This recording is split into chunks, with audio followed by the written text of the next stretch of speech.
tassa bhagavato arahato samma sambuddhassa. Namo tassa bhagavato arahato samma sambuddhassa.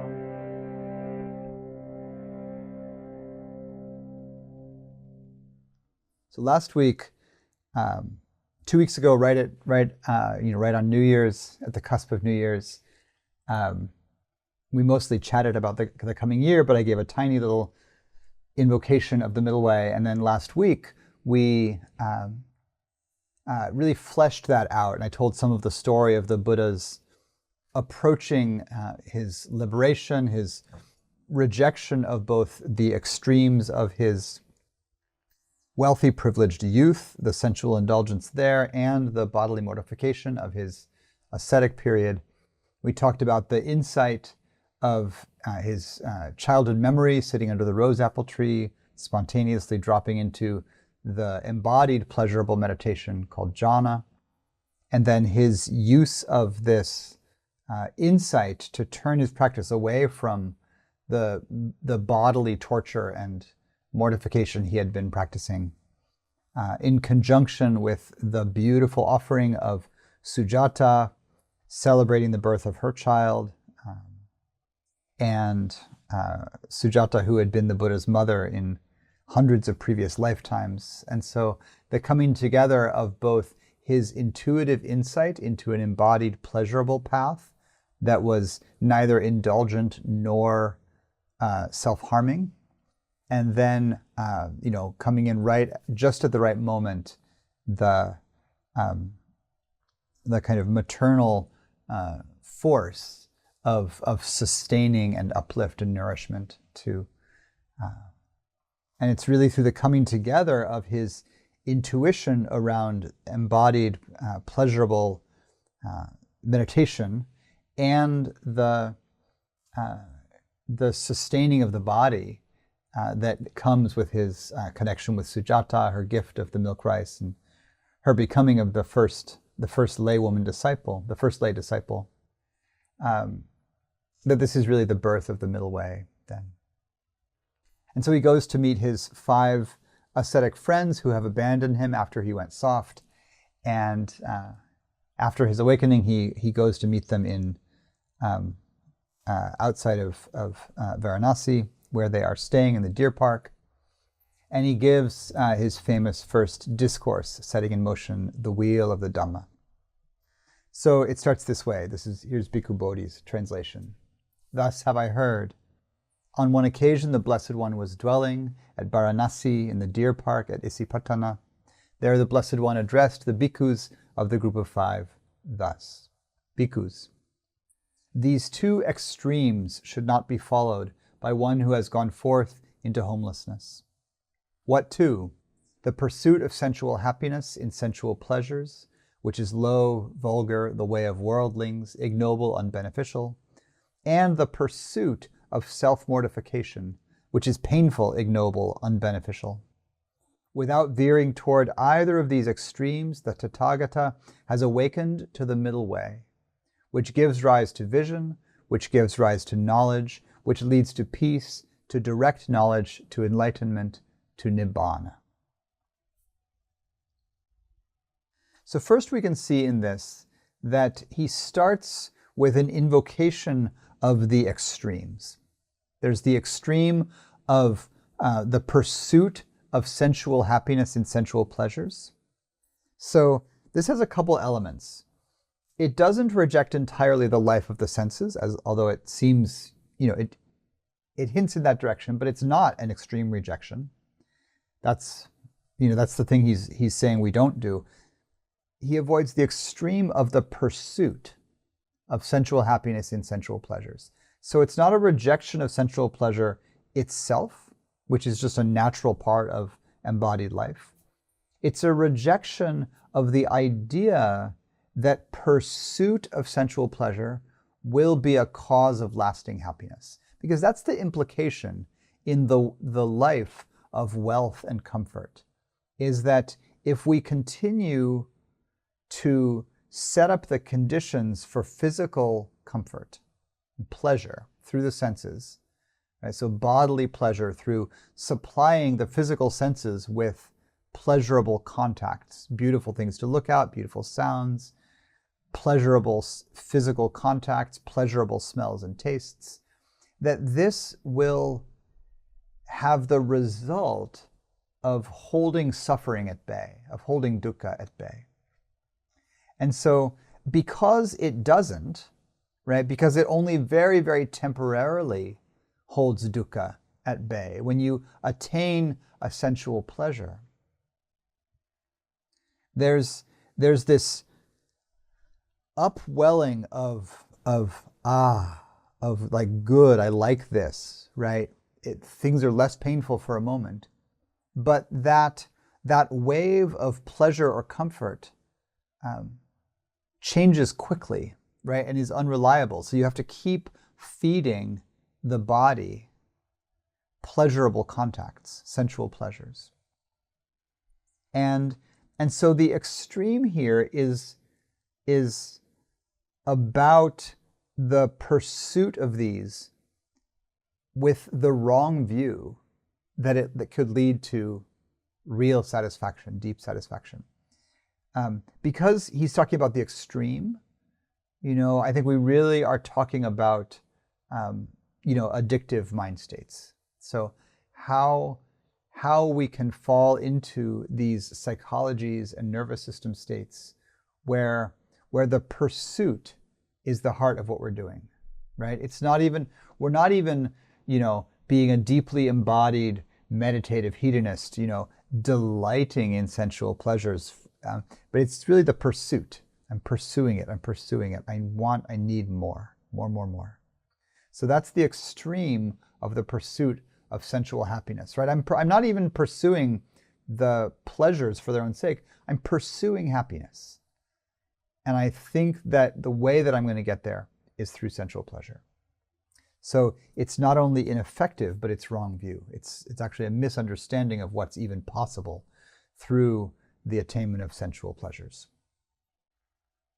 So this extreme should not be followed, and it's a good caveat for us to remember as lay people, that he says this should not be followed by one who has gone forth into homelessness. So he is speaking to ascetics, to monastics. We as lay people who are more deeply embedded in the world of sensuality than monastics, this is still a teaching for us, but we should hold it in mind, right? We don't want to uncritically assume that an instruction given to monks automatically applies in all of its details and application to us as lay people. So we always have to reinterpret and understand instructions given to monastics in the light of our specific positionality as lay people. So the first extreme, the pursuit of sensual happiness in sensual pleasures. The second, the pursuit of self-mortification. So the modern term self-harm works for self-mortification, and it's important here that the operative word is the pursuit of it, right? Why would I pursue self-mortification or self-harm, right? That the implication is that I still have a desire. Embedded in this whole system is an understanding, really an assumption, a core principle that beings long for happiness and non-suffering. And so I am pursuing something. No one takes up the ascetic life, the life, even the life of like bodily mortification, unless they want something, right? And in fact, you would have to want something very, very badly to take up a life that's that painful, that difficult. It's an extremely difficult practice. So you want something. What is it that you want, right? In the understanding of mystical or spiritual life common in the Buddha's day, this was understood. People are looking for relief from suffering. And the ascetic practice, the self-harming spiritual practices, or spiritualized self-harming, we might say now. This was what was and remains in some traditions one of the most popular ideas for how one could come to the end of suffering. I think embedded in the desire for self-mortification is an understanding that my suffering does have something very fundamental to do with desire and with pleasure, right? I'm really understanding how addicted to pleasure and comfort I am.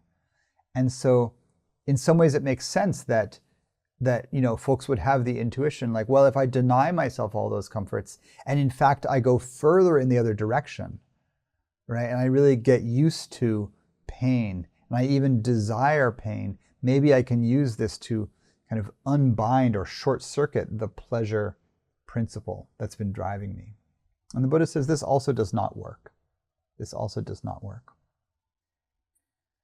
And so I think as we were discussing in the in the discussion period, it's important to see that the middle way is not actually an invocation of a perfect balanced center point. It's really, in its original framing, it's an invocation of avoiding extremes. And in both cases, these are kind of addictive mind states. For modern folks and for modern lay folks, we can sometimes read this, I think, and take it in a way literally as if the spectrum between sensual indulgence and self-harm is about the amount of comfort we allow ourselves. That the middle way is somehow like, oh, I should set up a life for myself that has, a kind of medium, non-addictive amount of comfort. Not too comfortable, not too uncomfortable. We can do this, but I'm not sure this is actually what the Buddha is suggesting. The thing that the middle way is pointing toward, right, and the reason why it immediately precedes in the text the invocation of the Eightfold Path and the Noble Truths, is that it's really about how our effort to find happiness, how our effort is being manifested or cultivated. What kind of energy am I bringing to the search for happiness? And at its heart, it's a teaching on view, I think. If I really believe that physical pleasures are the way to lasting happiness, then I'm deluded in a way. I'm in denial around their unreliability and their extremely brief, half-life. At the same time, if I've convinced myself that some kind of self-harm is the way toward lasting happiness, I'm deluded in the same way. Right? But it's not about the amount of comfort that I give myself. But that said, contemporary life can be very, very comfortable physically. Even for folks who are relatively impoverished materially, our houses now are more comfortable than the absolutely raw dwellings of the ancient world. So and we live in a culture that in a certain way, especially with the weakening of the power of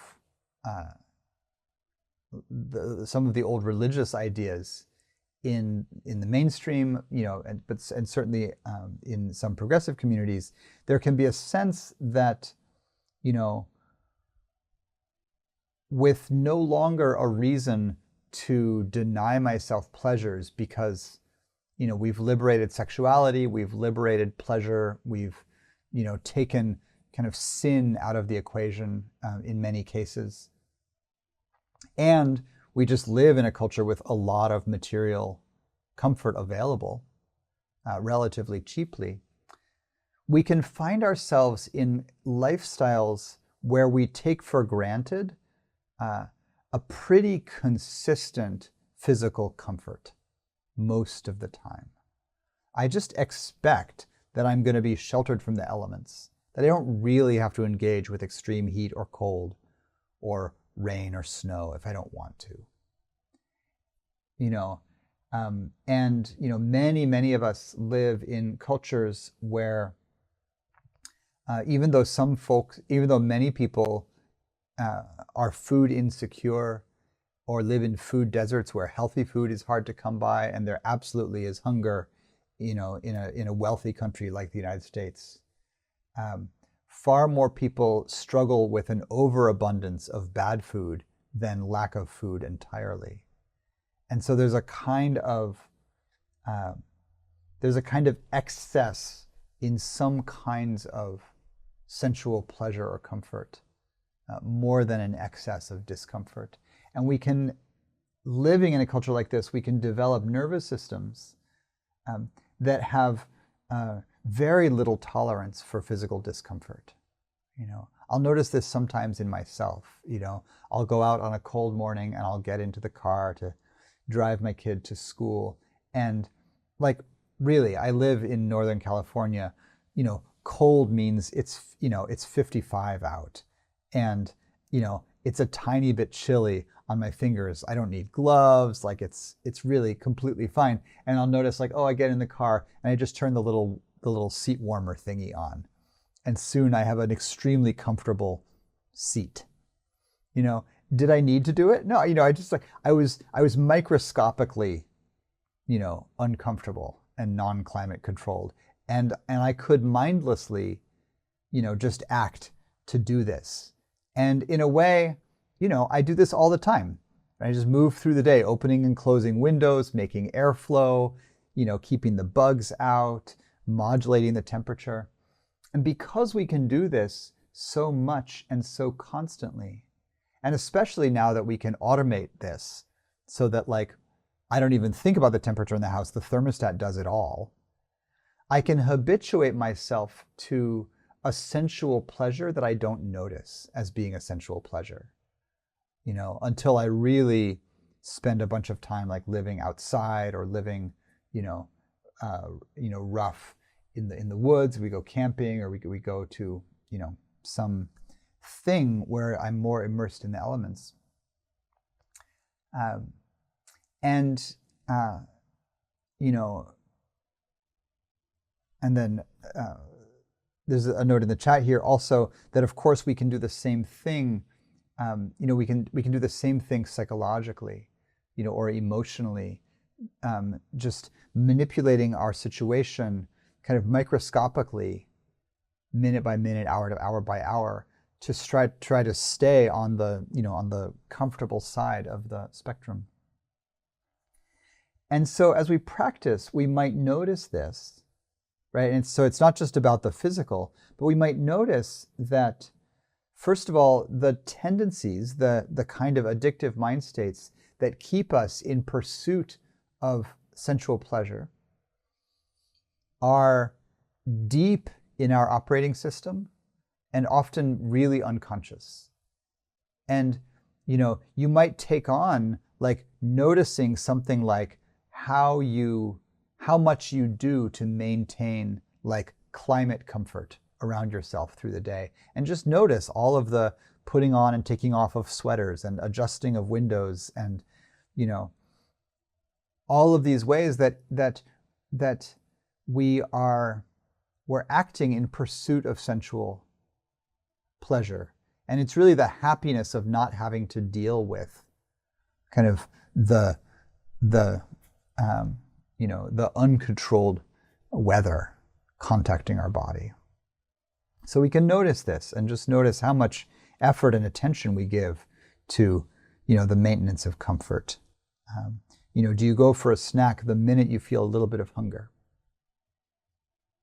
And so, again, I'm not sure it's about finding the center between the extremes, but about finding as much as we can understand about how our pursuit of comfort is tied up with deep ideas about what we think we need to do to be happy, to be well in this world. And so,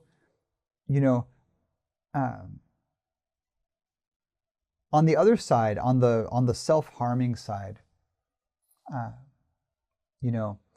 again, I don't think it's about the amount of comfort. So it's not necessarily about like, oh, I'm gonna, keep the windows open more, or I'm gonna do less, modification. I'm gonna be closer to the elements or something, closer to discomfort. You could do that, but I don't think that's exactly what we're being told to do here. The self-harm side of the spectrum, again, is not actually about physical discomfort itself, but it's really about the pursuit of self-harm coming from a view that will manifest, that will be a path toward happiness. So this is really about those kinds of extreme addictive mind states where harming the body is seen as desirable. So some kinds of eating disorders and bodily harm like cutting, these kinds of things would for sure be that sort of extreme. And like we were talking about with addictions, harm reduction is the path toward the center, right? So any step away from the extreme is more wholesome, right? So now I want to take a few minutes here and take this metaphor, I'm not sure it's a metaphor, take this core practice of recognizing the extremes and how harmful they are and how diluted they are, and apply it like a fractal to other parts of our practice.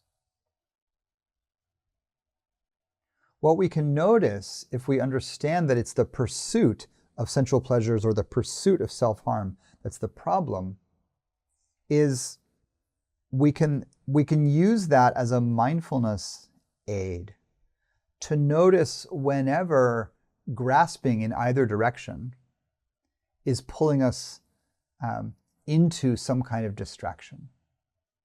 So even on a micro level, like in meditation, if I'm sitting in, the vicinity of samadhi, I'm with the breath or the body, and attention is relatively balanced, the thing that we call the mind wandering, like, what is that really? A thought or some other piece of sensory information arises, and it's desirable in some way.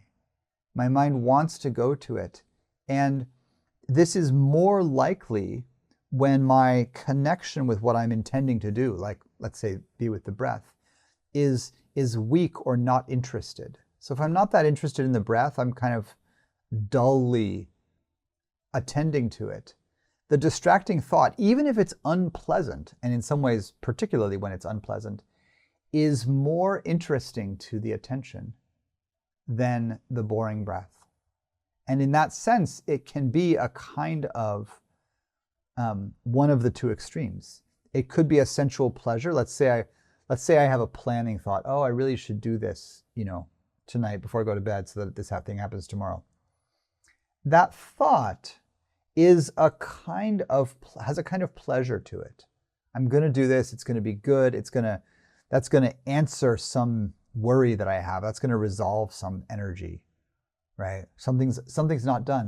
But I will do it, right? That has a little pleasure to it. So there's a sensual pleasure to that thought. And especially when compared to what I'm doing, it's more stimulating. It's more interesting, right? So even a distracting thought can be a kind of pursuit of sensual pleasure if I don't catch it and I find myself wanting to go and do a thing. I think most of our distractions and falling off balance come in the direction of the pleasurable, for many of us, not for all. For many of us, they come in the direction of the pleasurable, because even if, let's say I'm aversive to something, so let's say I have an ache in the hip, I've been sitting for a while, hip is starting to hurt, and that's distracting. If I'm distracted by it and I'm like wishing that it would go away, or thinking about whether I should move to clear the pain, I'm still grasping at sensual pleasures. I'm still tilting in the direction of the pursuit of happiness through sensual pleasure, because it's like, oh, if I clear up this painful sensation, it'll be better. So I think a lot of our impulses are in that direction, and especially in a relatively, pleasure-oriented culture, deluded comfort-oriented culture. The other direction might be something like the hip starts to hurt, and the idea comes that, oh, if I sit through the pain, now I'm a better meditator, right? I'm actually pursuing the painfulness, right? So I'm not trying to get away from it into sensual pleasures. I'm actually constructing the painfulness into a kind of a story. And I think that's often what we're doing when we're pursuing some kind of self-harm, is, this is going to make it better by feeling this, and this can happen very subtly. Some of you will know the experience of when the pain arises, concentration gets stronger, which it can, right? I come out of distraction when there's stronger pain. And so some meditators can learn to crave this, oh, the useful pain has finally arisen, now I'll get concentrated. And so, that can be a kind of unbalanced grasping at the bodily mortification or the pain. And so we want to come out of that extreme as well. And so throughout our practice, we're going to find ourselves in situations where we have whatever heart-mind state that we're in, and then situations or sensory contacts will pull on us from some direction. Like I'm relatively peaceful, but then I get into a conversation with someone and there's some tension, right? And we can ask, what would it mean, or what would it feel like to practice the middle way here, to resist being pulled into an extreme, of like, let's say craving the sensual pleasure of feeling like I'm right in the argument, or getting the sensual pleasure of the person agreeing with me or liking me, or whatever it is, right? I want something in relationship, doing something that I want. I can see this as a kind of pursuit of happiness through the sense pleasure, the sensual pleasure of hearing praise, or the sensual pleasure of hearing agreement, or the sensual pleasure of someone's complaint stopping. That's pleasurable, right? And I can find myself craving that. So then as the Buddha goes on into, the text, he says, and what bhikkhus is that middle way awakened to by the Tathagata, which gives rise to vision, knowledge, peace, direct knowledge, enlightenment, and nibbana? It is this Noble Eightfold Path. So the entire teaching that he lays out, the practice of the Eightfold Path, and the inquiry of the Noble Truths, all of this is the bringing into practice of the middle way. The middle way, in a sense, the middle way is the Buddha's teaching that he comes out with. And then everything else is a commentary or a fleshing out of that. Right? So as we practice the Eightfold Path, as we're practicing wise speech, we're practicing finding the middle way, right?